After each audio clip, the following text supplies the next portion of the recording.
Vamos agora passar para o bloco Você Pergunta e Nós Respondemos. Primeira pergunta que nós recebemos, é do nosso ouvinte Fernando. Se Jesus realmente é Deus, por que se fez homem? E como o homem pode salvar todos os homens de seus pecados, pastor? Ele pergunta. Eu quero dizer para o Fernando que, numa declaração de fé, que Jesus Cristo é verdadeiramente Deus e verdadeiramente homem. Se esta linguagem não pode ser entendida, há uma linguagem assim mais fácil de entender. Jesus é 100% Deus e 100% homem. Não dizemos que Jesus é 50% de natureza divina e 100% e 50% de natureza humana. Verdadeiro Deus, repetindo, e verdadeiro homem. Quanto à natureza divina de Jesus, nós lemos o seguinte, em 1 João, capítulo 5 e versículo 20, diz assim: e sabemos que já o Filho de Deus é vindo e nos deu entendimento para conhecermos o que é verdadeiro, e no que é verdadeiro estamos, isto é, em seu Filho Jesus Cristo. Este é o verdadeiro Deus e a vida eterna. O mesmo escritor João, no capítulo 1 do Evangelho de João, no versículo 1, um versículo que temos comentado frequentemente, faz a seguinte declaração: no princípio era o Verbo estava com Deus, e o Verbo era Deus. Ou seja, a natureza divina de Deus, do Pai, é a mesma natureza divina do Filho. O Verbo era Deus. E sem deixar de ser Deus, no versículo 14, declara que o Verbo se fez carne e habitou entre nós, e vimos a sua glória, como a glória do unigênito do Pai, cheio de graça e de verdade. Esta situação das duas naturezas de Jesus, a divina e a humana, é mostrada mais clara pelo apóstolo Paulo, quando em Colossenses capítulo 2 e versículo 9, diz o seguinte: nele habita corporalmente toda a plenitude da divindade. Nele habita corporalmente toda a plenitude da divindade. Então, aqui está dizendo que em sua natureza humana, toda a natureza divina estava no Senhor Jesus Cristo, ao mesmo tempo sendo verdadeiro Deus e verdadeiro homem. E nessa condição é que ele realizou a obra da salvação. Capítulo 10 do livro de Hebreus, o apóstolo escritor fala das duas alianças, ou dos sacerdotes nos tempos do Antigo Testamento, e compara o sacrifício deles ao derramar sangue de animais com a própria obra do Senhor Jesus Cristo.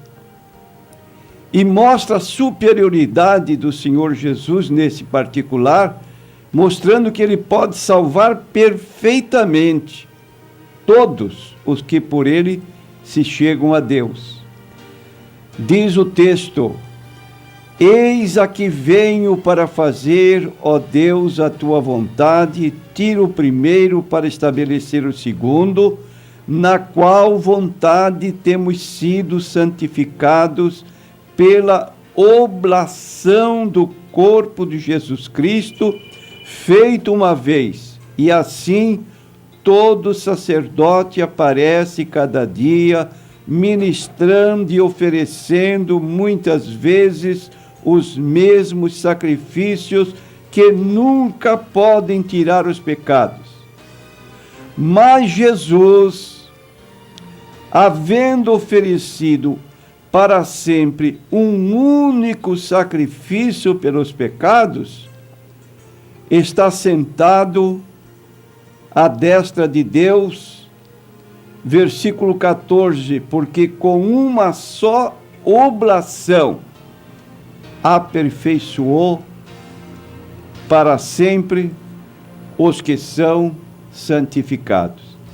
Então isso está mostrando cabalmente que Jesus não era apenas um homem, era um homem, mas era Deus ao mesmo tempo, como diz o apóstolo Paulo também na sua carta aos Filipenses, o qual, subsistindo na forma de Deus, não teve usurpação de ser igual a Deus, mas se humilhou, tomou a forma de homem, e achado na forma de homem, se humilhou até a morte, morte de cruz, pelo que Deus o exaltou soberanamente e lhe deu um nome que é sobre todo nome, para que ao nome de Jesus se dobre todo o joelho dos que estão nos céus, na terra e debaixo da terra.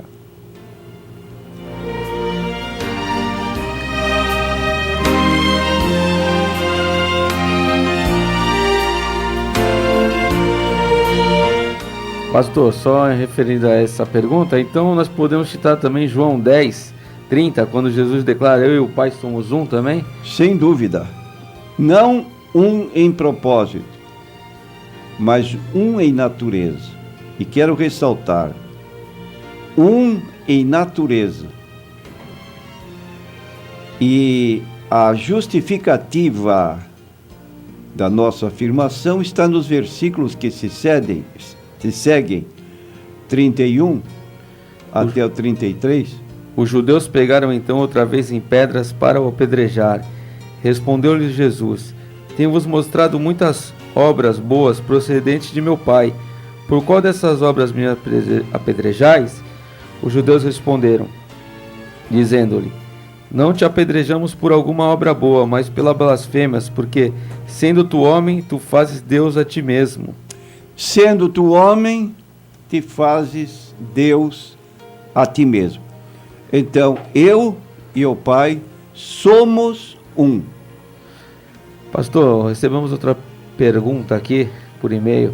O senhor poderia explicar melhor a doutrina da Trindade, pastor? Bom, esta pergunta poderia explicar-me a doutrina da Trindade. Quero dizer que a Bíblia claramente ensina a doutrina da Trindade. Algumas pessoas alegam que esta palavra Trindade não aparece na Bíblia. Eu quero dizer que, embora a palavra não apareça na Bíblia, a doutrina está exposta na Bíblia Sagrada, desde o livro de Gênesis até o livro do Apocalipse. Definindo a doutrina da Trindade, dizemos que há um só Deus, eternamente subsistente em três pessoas: o Pai, o Filho e o Espírito Santo. De acordo com Mateus 28, 19, a fórmula dada por Jesus para a celebração do batismo é trinitária. Eu não posso entender como pessoas há que negam a doutrina da Trindade e batizam em nome do Pai e do Filho e do Espírito Santo, que é exatamente a doutrina da Trindade. Um só Deus, eternamente subsistente em três pessoas. Jesus disse: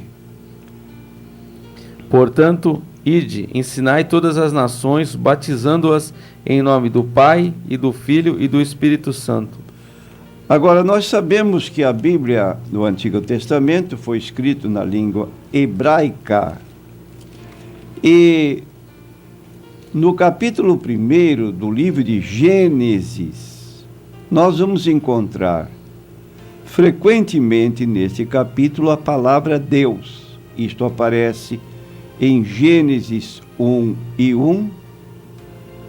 No princípio criou Deus os céus e a terra. No versículos 26 e 27. E disse Deus: façamos o homem à nossa imagem, conforme a nossa semelhança, e domine sobre os peixes do mar, e sobre as aves dos céus, e sobre o gado, e sobre a terra, e sobre todo réptil que se move sobre a terra. E criou Deus o homem, à sua imagem, a imagem de Deus o criou, macho e fêmea os criou. Então nós temos aí esta palavra Deus, que foi lida em Gênesis 1:1, e que aparece também em Gênesis 1:26, e disse Deus. A palavra Deus é a tradução da palavra hebraica Elohim. Existem duas palavras para referir-se a Deus. A palavra Eloá, que é Deus no singular, e a palavra Elohim, que é Deus no plural. Logo, no versículo 26, emprega-se qual palavra? Elohim ou Eloá? A palavra Elohim é a que é empregada no plural. Tanto é que o verbo façamos está na primeira pessoa do plural, do subjuntivo.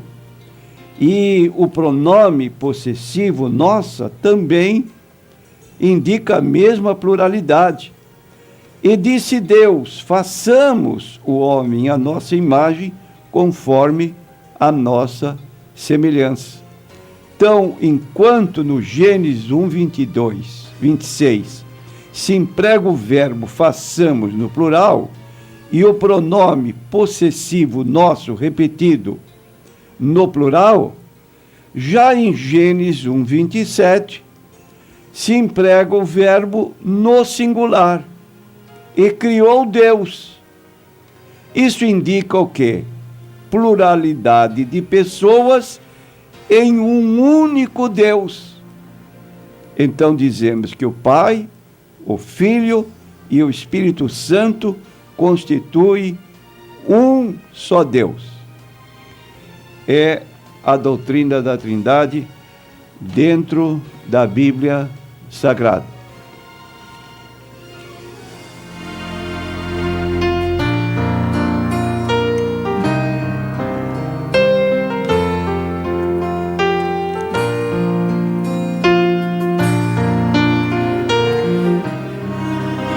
O nosso ouvinte aqui também, pastor, ele cita Deuteronômio 10:17. Existe mais de um Deus, pastor? Bom, a pergunta que esta pessoa está fazendo é com base no texto de Deuteronômio 10:17, que diz assim: pois o Senhor vosso Deus é o Deus dos deuses e o Senhor dos senhores, o Deus grande, poderoso e terrível, que não faz acepção de pessoas, nem aceita recompensas. Então a pergunta é feita no sentido de que, se ele, Deus, é o Deus dos deuses, há mais de um Deus. Daí a pergunta que é elaborada. E nós queremos dizer que existe apenas um só Deus. Um só Deus verdadeiro. Agora, existem muitos deuses falsos. E o que o escritor aqui no capítulo 10, 17 está apresentando é a soberania de Deus sobre todos os deuses. Por exemplo, em 2 Coríntios, capítulo 4, versículo 4, nós encontramos o diabo sendo chamado de Deus. Diz assim o texto que... nos quais o Deus deste século cegou os entendimentos dos incrédulos, para que lhes não resplandeça a luz do Evangelho da glória de Cristo, que é a imagem de Deus. Então aí está, ele se coloca como Deus, tentou obter a soberania e igualdade ao lado de Deus, mas foi destronado, derrubado. Então é um Deus falso que não deve ser tido como Deus verdadeiro. O profeta Isaías declara no capítulo 45 e versículo 22 do seu livro o seguinte: olhai para mim e sereis salvos, vós, todos os termos da terra, porque eu sou Deus e não há outro. Eu sou Deus e não há outro. Isso ainda é repetido no capítulo 43 de Isaías e no versículo 10. Vós sois as minhas testemunhas, diz o Senhor, e o meu servo, a quem escolhi, para que o saibais e me creiais, e entendais que eu sou o mesmo, que antes de mim Deus nenhum se formou, e depois de mim nenhum haverá. Antes e depois, nenhum Deus se formou. Logo, ele é o Deus dos deuses. Enquanto ele é o verdadeiro, os demais são falsos.